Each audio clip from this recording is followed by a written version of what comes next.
इस युद्ध में सेना का व्यर्थ संहार होगा। इसलिए उत्तम है आप दोनों परस्पर मल्ल युद्ध करें एवं सैनिक चुपचाप तटस्थ खड़े रहेंगे। और आप दोनों सर्वप्रथम दृष्टि युद्ध, फिर जल युद्ध और अंत में मल्ल युद्ध ही करें। इन तीनों युद्ध में जो हार जाएगा वही पराजित कहलाएगा। मंत्रियों के सुझाव दोनों भाइयों को योग्य प्रतीत हुए, इसलिए उन्होंने अपनी अपनी सेना को युद्ध करने से रोक दिया। निश्चय अनुसार सर्वप्रथम दृष्टि युद्ध करने के लिए दोनों भाई युद्ध भूमि में उतरे। दृष्टि युद्ध का नियम था कि दोनों विजिगीषु एक दूसरे की आंखों की ओर देखें। इस प्रकार देखते हुए जिसके पलक पहले झपक जाएंगे वही पराजित कहलाएगा। यहां इतना ध्यान रखिए कि भरत का शरीर 500 धनुष ऊंचा था और बाहुबली का 525। इसलिए दृष्टि युद्ध के समय भरत को ऊपर की ओर देखना पड़ता था और बाहुबली को नीचे की ओर। आंख में वायु भरने से भरत के पलक पहले झपक गए। विजय लक्ष्मी बाहुबली को प्राप्त हुई। इसके अनंतर जल युद्ध के लिए दोनों भाई तालाब में प्रविष्ट हुए। जल युद्ध का नियम था कि दोनों एक दूसरे पर पानी फेंकें। जो पहले रुक जाएगा वही पराजित कहलाएगा। बाहुबली ऊंचे थे, इसलिए वे जो जल पुंज निक्षेप करते थे वो भरत के सारे शरीर पर पड़ता था, और भरत जो जल पुंज निक्षेप करते थे वो बाहुबली को छू भी नहीं सकता था। निदान बाहुबली ही विजयी हुए। अंत में मल्ल युद्ध के लिए दोनों वीर प्रस्तुत हो युद्ध स्थल में उतरे। मल्ल युद्ध देखने के लिए समागत देव और विद्याधरों के विमानों से आकाश भर गया था और पृथ्वी तल पर असंख्य मनुष्य दिख रहे थे। देखते देखते बाहुबली ने भरत को ऊपर उठाकर चक्र की भांति आकाश में घुमा दिया। समस्त आकाश में बाहुबली का जयनाद गूंज उठा। चक्रवर्ती भरत को अपना अपमान सहन नहीं हुआ, इसलिए उन्होंने क्रोध में आकर भाई बाहुबली के ऊपर सुदर्शन चक्र चला दिया, जो कि दिग्विजय के समय किसी के ऊपर नहीं चलाया गया था। पुण्य के प्रताप से चक्र रत्न बाहुबली कुमार का कुछ भी न बिगाड़ सका। वो उनकी 3 प्रदक्षिणाएं देकर भरत के पास वापस लौट आया। जब भरत ने चक्र चलाया था तब सब ओर से धिक धिक की ध्वनि आ रही थी। बड़े भाई भरत का ये नृशंस व्यवहार देखकर कुमार बाहुबली का मन संसार से एकदम उदासीन हो गया। उन्होंने सोचा कि मनुष्य राज्य आदि की लिप्सा से कौन कौन से अनुचित कार्य नहीं कर बैठते, जिस राज्य के लिए भरत और मैंने इतनी विडंबना की है, अंत में उसे छोड़कर ही चला जाना पड़ेगा। ऐसा विचार कर उन्होंने अपने पुत्र महाबली को राज्यभार सौंपकर जिन दीक्षा ले ली। वे 1 वर्ष तक खड़े खड़े ध्यान मग्न रहे।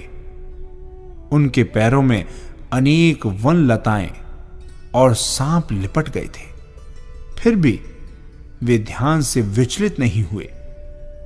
1 वर्ष के बाद उन्हें दिव्य ज्ञान, केवल ज्ञान प्राप्त हो गया, जिसके प्रताप से वे तीनों कालों को और तीनों लोकों को एक साथ जानने और देखने लगे थे। और अंत में वे सबसे पहले मोक्ष धाम को गए।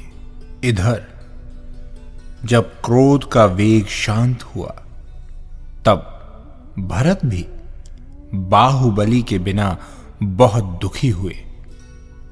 किंतु उपाय ही क्या था? समस्त पुरवासी और सेना के साथ लौटकर उन्होंने अयोध्या में प्रवेश किया। वहां समस्त राजाओं ने मिलकर भरत का राज्याभिषेक किया और उन्हें सम्राट राजाधिराज के रूप में स्वीकार किया। अब वे निष्कंटक होकर समस्त पृथ्वी का शासन करने लगे। सम्राट भरत ने राज्य रक्षा के लिए समस्त राजाओं को राजधर्म, क्षत्रिय धर्म का उपदेश दिया था, जिसके अनुसार प्रवृत्ति करने से राजा और प्रजा सभी लोग सुखी रहते थे। राजा प्रजा की भलाई करने में संकोच नहीं करते थे और प्रजा राजा की भलाई में प्राण देने के लिए भी तैयार रहती थी।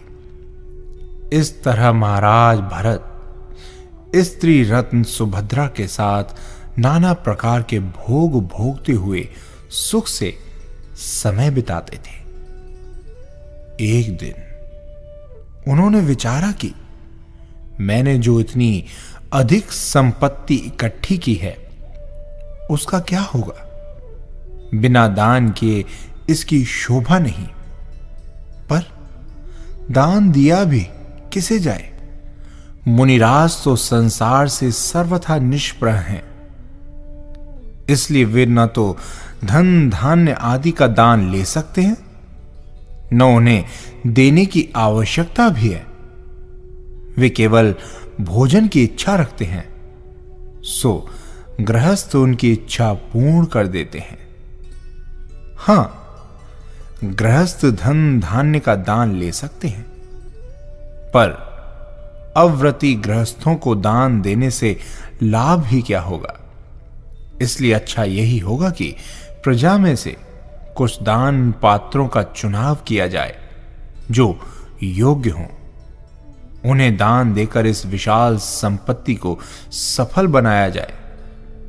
वे लोग दान लेकर आजीविका की चिंता से निर्मुक्त हो धर्म का प्रचार करेंगे और पठन पाठन की प्रवृत्ति करेंगे। ये सोचकर उन्होंने किसी व्रत के दिन प्रजा को राज मंदिर में आने के लिए आमंत्रित किया। राज मंदिर के रास्ते में हरी हरी दूब लगवा दी। जब व्रतधारी प्रजा ने मंदिर के द्वार पर पहुंचकर वहां हरी दूब देखी, तब वे अपने व्रत रक्षा के लिए आगे न बढ़ वहीं पर रुक गई। पर जो लोग अव्रती थे वे पैरों से दूब को कुचलते हुए भीतर पहुंच गए। भरत ने जब व्रती मनुष्यों को बाहर खड़े देखा तो उन्हें दूसरे प्रासुक रास्ते से बुलाकर उनका खूब सत्कार किया। उस समय व्रती मनुष्यों को भरत महाराज ने गृहस्थोपयोगी समस्त क्रियाकांड, संस्कार, आवश्यक कार्य आदि का उपदेश देकर यज्ञोपवीत प्रदान किए और जगत में उन्हें वर्णोत्तम ब्राह्मण नाम से प्रसिद्ध किया। हमें नहीं भूलना होगा कि पहले भगवान ऋषभदेव ने क्षत्रिय, वैश्य और शूद्र वर्ण की स्थापना की थी और अब भरत ने वर्णोत्तम ब्राह्मण वर्ण की स्थापना की है। इस तरह सृष्टि की लौकिक और धार्मिक व्यवस्था के लिए 4 वर्णों की स्थापना हुई थी। भरत ने ब्राह्मणों के लिए अनेक वस्त्राभूषण प्रदान किए और उनकी आजीविका के समुचित प्रबंध कर दिए। धीरे धीरे ब्राह्मणों की संख्या बढ़ती गई। वे आजीविका आदि की चिंता से निर्मुक्त हो स्वतंत्र चित्त से शास्त्रों का अध्ययन और जैन धर्म का प्रचार करते थे। वर्ण व्यवस्था का उल्लंघन न हो, इस बात का सम्राट बहुत ध्यान रखते थे। उस समय क्षत्रिय प्रजा का पालन करते थे। वैश्य व्यापार के द्वारा सबकी आर्थिक चिंता दूर करते थे।